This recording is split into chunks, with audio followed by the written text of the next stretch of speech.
اس video میں ہم آپ کو بتاتے ہیں کہ جنرل مظفر حسین عثمانی کا کور کمانڈر کراچی کی حیثیت سے 12 اکتوبر 1999 کو کیا کردار رہا۔ 12 اکتوبر 1999 کی شام general Usmani corps commander Karachi تھے۔ جب فوجی سربراہ جنرل پرویز مشرف کا طیارہ ہوا میں معلق تھا تو کراچی ایئرپورٹ کے رن وے بند کیے جا چکے تھے۔ اس وقت کے وزیر اعظم نواز شریف فوجی سربراہ جنرل مشرف کو برطرف کر کے جنرل ضیاء الدین بٹ کو نیا آرمی چیف مقرر کر چکے تھے۔ کراچی کنٹرول ٹاور جہاز کے پائلٹ کو طیارہ نواب شاہ یا احمد آباد بھارت اتارنے کی ہدایات دے رہا تھا۔ کسی بھی غیر متوقع صورتحال سے نمٹنے کے لیے وی آئی پی لاؤنج میں اس وقت سندھ پولیس کے سربراہ رانا مقبول اپنے ایک کار خاص پنجاب پولیس کے انسپکٹر مرحوم نوید پہلوان کے ہمراہ جنرل پرویز مشرف کو گرفتار کرنے کی مکمل تیاری کے ساتھ موجود تھے۔ کہتے ہیں کہ جنرل پرویز مشرف کو لینے کے لیے آنے والی فوجی گاڑی پر 4 ستارے لگائے اور اتارے جا رہے تھے کہ کور کمانڈر جنرل عثمانی اپنے کچھ معاونین فوجی افسروں کے ہمراہ کراچی ایئرپورٹ پہنچتے ہیں اور نقشہ بدل جاتا ہے۔ اس شام کے واقعات کرنل اشفاق حسین نے اپنی کتاب میں تفصیل سے بیان کیے ہیں۔ 5 بجے شام 5 کور کے chief of staff brigadier Tariq Sohail Pakistan کے دوسرے شہریوں کی طرح اپنے گھر میں بیٹھے ٹی وی دیکھ رہے تھے جب اچانک اسپیشل بلیٹن کا اعلان ہوا۔ کچھ دیر بعد خبر آئی کہ جنرل پرویز مشرف کو برطرف کر دیا گیا اور لیفٹیننٹ جنرل ضیاء الدین کو جنرل کے عہدے پر ترقی دے کر نیا چیف آف آرمی سٹاف مقرر کیا گیا ہے۔ انہوں نے کور commander lieutenant general Muzaffar Usmani کو فون کیا اور جو کچھ ٹیلی ویژن پر دیکھا تھا انہیں بتایا۔ جنرل عثمانی جنرل مشرف کو لینے ایئرپورٹ جانے والے تھے۔ بعض اوقات جغرافیائی محلے وقوع انتہائی اہمیت اختیار کر جاتے ہیں۔ جنرل پرویز مشرف نے کراچی ہوائی اڈے پر اترنا تھا، اس لیے طرف کے سارے پتے کراچی کور کے commander lieutenant general Muzaffar Usmani کے ہاتھ میں آ گئے تھے۔ تاریخ ایک موڑ پر پہنچ رہی تھی اور عین درمیان میں 5 کور کے کمانڈر جنرل مظفر عثمانی کھڑے تھے۔ ان پر منحصر تھا کہ وہ تاریخ کا دھارا کس طرف موڑتے ہیں۔ پاکستان کی تاریخ میں اس سے پہلے کبھی ایسا نہیں ہوا کہ حکومت کی تبدیلی میں 5 کور نے کوئی کردار ادا کیا ہو۔ یہ راولپنڈی میں واقع 10 کور کا استحقاق ہی رہا تھا۔ یہ پہلا اتفاق تھا کہ 5 کور کو کلیدی کردار مل رہا تھا اور یہ سارے کے سارے اہم پتے لیفٹیننٹ جنرل مظفر عثمانی کے ہاتھ میں تھے۔ ان کے اقدام نے آنے والے دنوں پر گہرے اثرات مرتب کرنے تھے اور جو کچھ ہوا وہ تاریخ کا حصہ ہے۔ راولپنڈی میں chief of general staff lieutenant general Aziz اور 10 corps commander lieutenant general Mahmood golf کھیل رہے تھے جب انہیں نئی صورتحال کی خبر دی گئی۔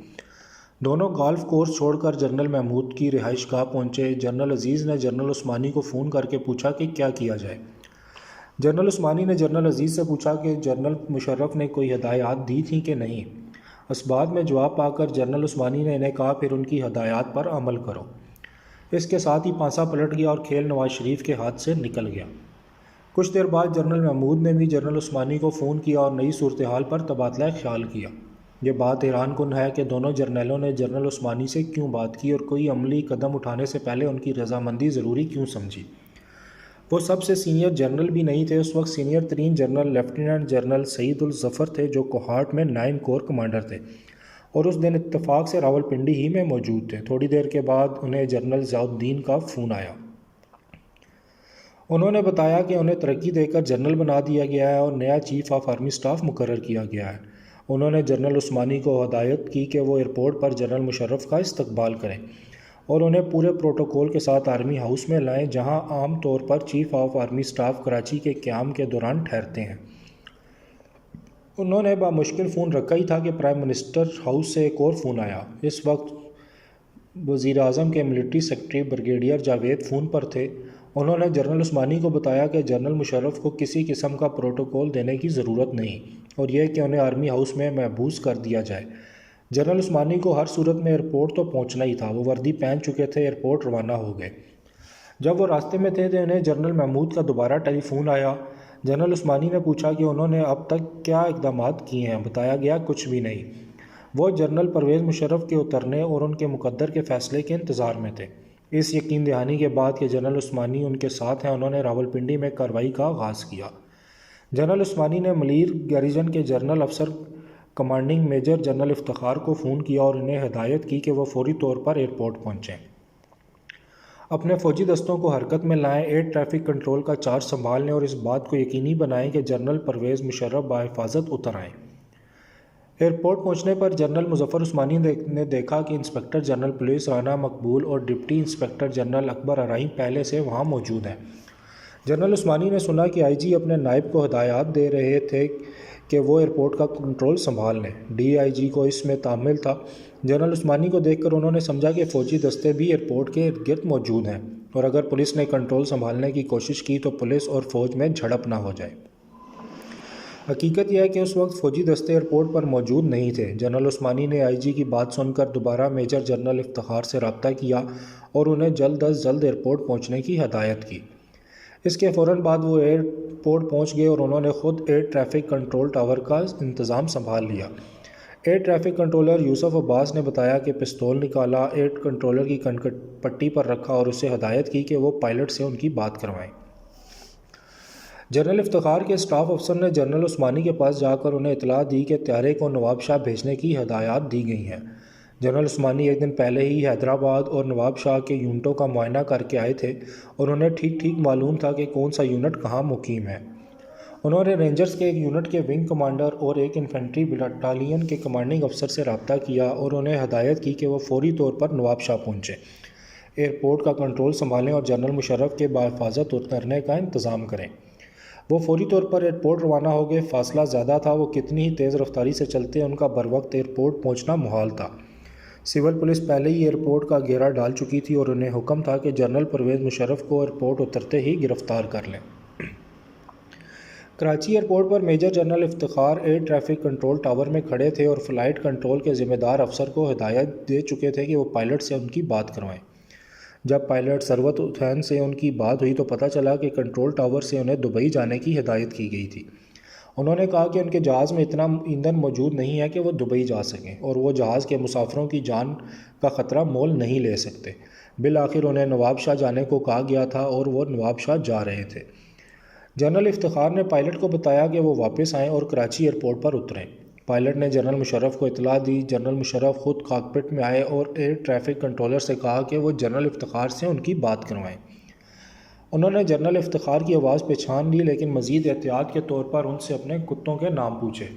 Dot and Buddy sir, general Iftikhar نے جواب دیا۔ جنرل مشرف مطمئن ہو گئے۔ انہوں نے پوچھا کہ جنرل عثمانی کہاں ہیں؟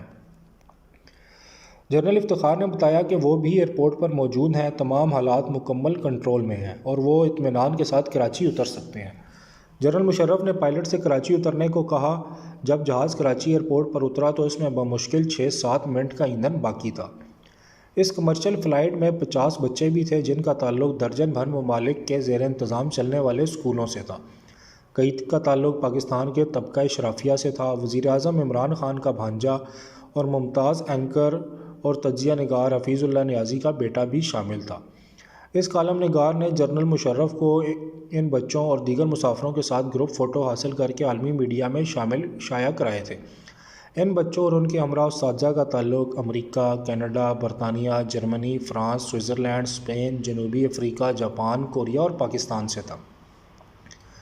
23 طلبہ اور ان کے 3 اساتذہ کا تعلق امریکن اسکول لاہور سے تھا۔ 20 طلبہ اور ان کے ہمراہ 4 اساتذہ انٹرنیشنل اسکول کراچی سے متعلق تھے۔ طلبہ کے یہ گروپ جنوبی ایشیا کے اسکولوں کی ایسوسی ایشن کے زیر اہتمام پیراکی کے مقابلوں میں شرکت کے لیے گئے تھے اور کئی سونے کے تمغے اور ٹرافی جیت کر آئے تھے۔ وہ جنرل مشرف سے گھل مل گئے اور ان سے آٹوگراف لیتے رہے۔ جہاز رن وے پر رکا، انجن بند ہوئے، سیڑھیاں لگائی گئیں، دروازے کھولے گئے۔ سب سے پہلے جنرل مشرف جہاز سے نمودار ہوئے۔ انہوں نے نیچے دیکھا تو جنرل مظفر حسین عثمانی 2-3 مسلح افسروں کے ساتھ کھڑے تھے۔ وہ نیچے اترے۔ جنرل عثمانی نے انہیں سلیوٹ کیا اور آگے بڑھ کر ہاتھ ملایا۔ جنرل مشرف گم گم کی حالت میں تھے۔ انہوں نے جنرل عثمانی کو بتایا کہ ان کی اہلیہ بھی ہمراہ ہیں، کیا وہ بھی طیارے سے باہر آ سکتی ہیں؟ جنرل عثمانی نے اس بات میں جواب دیا اور اپنے اسٹاف افسر میجر ظفر کو ہدایت کی کہ وہ اہلیہ کو لے کر آئیں۔ جنرل عثمانی جنرل مشرف کو لے کر وی آئی پی لاؤنج میں آ گئے۔ جنرل مشرف پہلے واش روم میں گئے، واپس آئے اور نشست سنبھال لی تو جنرل عثمانی نے مذاقاً کہا، مجھے ہدایت ملی ہے کہ آپ کو گرفتار کر لیا جائے۔ جنرل مشرف پریشان ہو گئے۔ جنرل عثمانی مسکرائے اور بولے کہ وہ بے فکر رہیں کہ حالات قابو میں ہیں۔ دونوں باہر آئے، جنرل مشرف اپنی گاڑی میں بیٹھے، جنرل عثمانی نے ان کے ساتھ والی سیٹ سنبھالی۔ وہ جب 5 کور ہیڈ کوارٹر کی طرف روانہ ہوئے تو گاڑی پر چیف آف آرمی اسٹاف کا جھنڈا لہرا رہا تھا۔ راستے میں جنرل عثمانی نے chief of general staff general Aziz اور کور کمانڈر 10 کور سے رابطہ کیا اور انہیں بتایا کہ جنرل مشرف بخیریت اتر گئے ہیں۔ 10 کور کمانڈر جنرل محمود اور vice chief of army staff lieutenant general Ahmad Jan اور کرزئی نے جنرل ضیاء الدین کو حراست میں لیتے ہوئے کہا جنرل مشرف ابھی بھی چیف آف آرمی اسٹاف ہیں۔ جنرل ضیاء الدین کو ویسٹیج راولپنڈی میں 3 بریگیڈ میں لے جایا گیا، جہاں وہ 660 دنوں تک قید تنہائی میں رہے اور اس دوران ان کا بیرونی دنیا سے کوئی رابطہ نہ رہا۔ 5 مہینوں تک انہیں کوئی اخبار دیا گیا، نہ رسالہ، ریڈیو، نہ ٹیلی ویژن۔ 5 ماہ کے بعد ان کی اہلیہ اور بیٹے کو ان سے ملنے کی اجازت دی گئی۔ یہ تھے جنرل M.H. عثمانی، جنہوں نے جنرل مشرف کی ناروا طریقے سے کی جانے والی برطرفی کا ڈرامہ ناکام بنانے میں کلیدی کردار ادا کیا تھا۔ کیا کھویا کیا پایا، وہ اب سب کے سامنے ہے۔ رخصت ہوئے تو 35 سالہ پرانی مزدا پر سوار تھے۔